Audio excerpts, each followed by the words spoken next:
Stop for a second, because what you're feeling right now might not be burnout.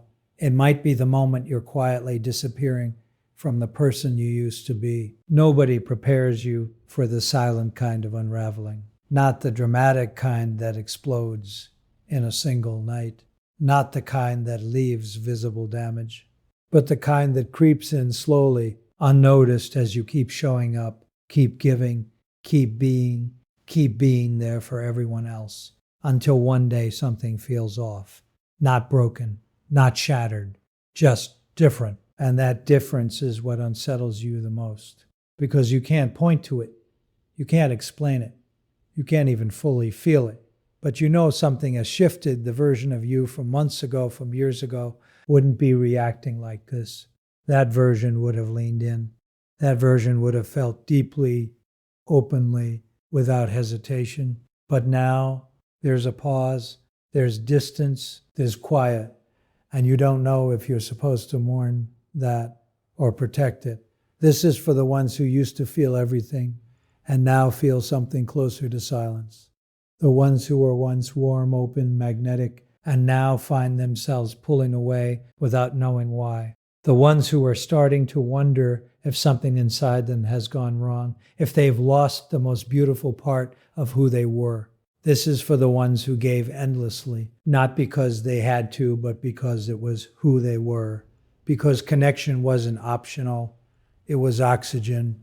Because feeling deeply wasn't a choice, it was the only way you knew how to exist. Until something changed, until giving started to feel expensive, until being open started to feel unsafe, until warmth started to feel like effort. If that's where you are, stay with me, because what's happening to you is not what you think. You've always known you weren't built like everyone else. Maybe you never said it out loud, but you felt it. Other people could walk into a room and leave untouched. You couldn't. You absorbed everything. The tension in silence, the shift in someone's tone, the unspoken energy between people. You carried conversations long after they ended, replaying them, analyzing them, wondering if you missed something, if someone needed something, if something was wrong. This wasn't a habit.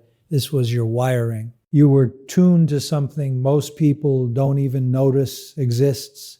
And for a long time, it felt like a gift. It felt like depth, like connection, like living in color while others moved through grayscale. The relationships you formed were intense, real, meaningful in a way most people never experience. You were the one people turned to, the one they trusted, the one who knew what to say when nothing made sense, the one who made people feel less alone. And somehow, in doing that, you felt less alone, too. But there's something no one tells you about being that person. No one shows up for you the same way. Not because they don't care, but because you became so good at holding everything together that no one ever thought to ask if you needed support too. And you didn't ask. Because asking felt wrong. Because you built your identity around being the strong one, the steady one, the one who could handle it all. Somewhere along the way, being needed became the same thing as being loved, and you stopped knowing the difference. So you kept giving, through friendships that drained you, through relationships where your depth was taken but never returned, through family dynamics that made you the emotional anchor before you even understood what that meant.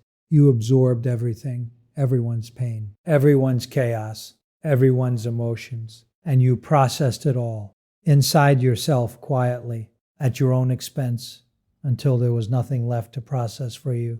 And then one day, something stopped, not loudly, not dramatically, not in a way you could point to. It stopped quietly, like something inside you simply ran out. You reached for connection and felt distance. You expected emotion and felt nothing. You waited for the intensity you were used to, but instead found stillness, not peaceful stillness, detached stillness, like watching your own life through glass. That scared you because you were never the person who felt too little. Feeling too little didn't belong to you.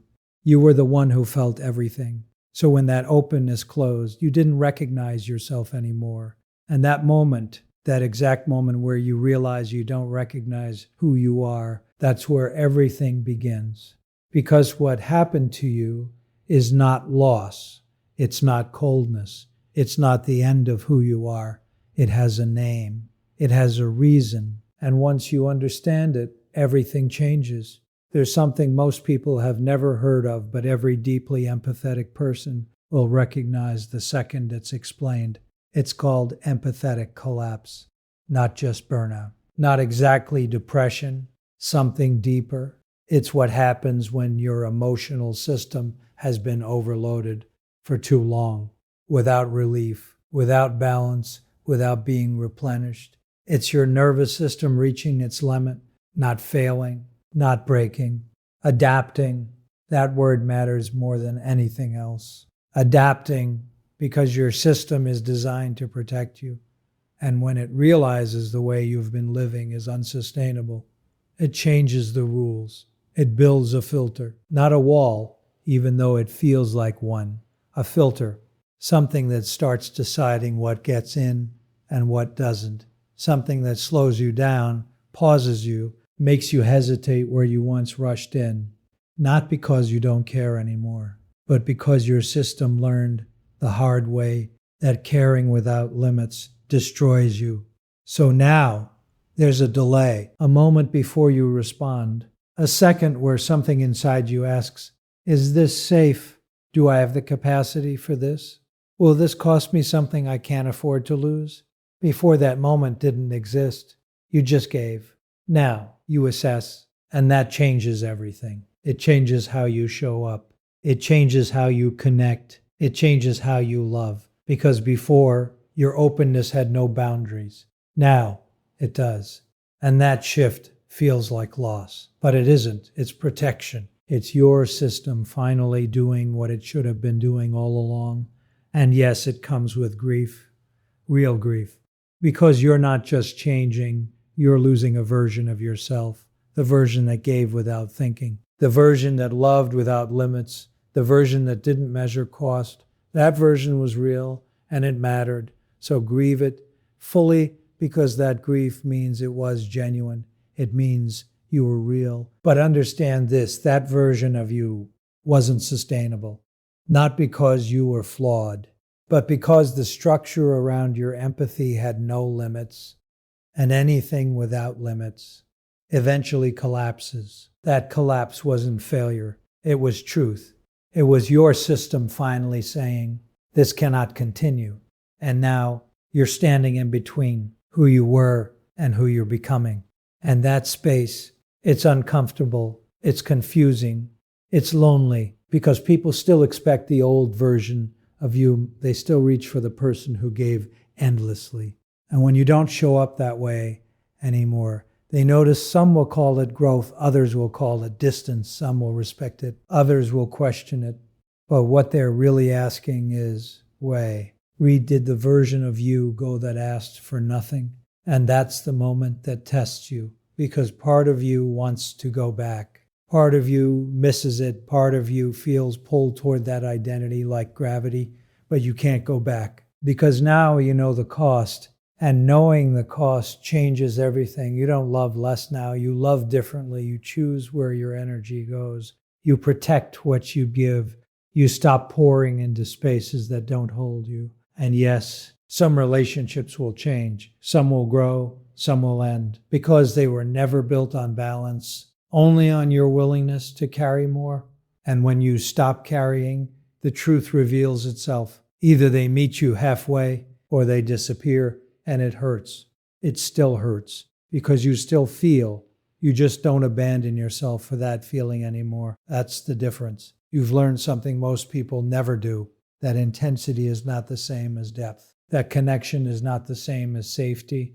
That being needed is not the same as being loved. And now your body knows the difference. It tells you clearly yes or no, safe or costly. And when you trust that, everything changes. Because what's on the other side of this isn't going back, it's becoming. Not louder, not bigger, but more precise, more honest, more you.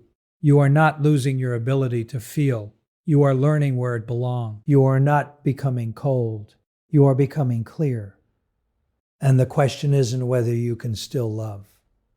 You can more deeply than ever. The real question is, will the people in your life rise to meet the version of you that finally knows your worth? Because this version feels deeply, but chooses carefully, gives fully, but not endlessly, loves powerfully, but never again at the cost of losing itself.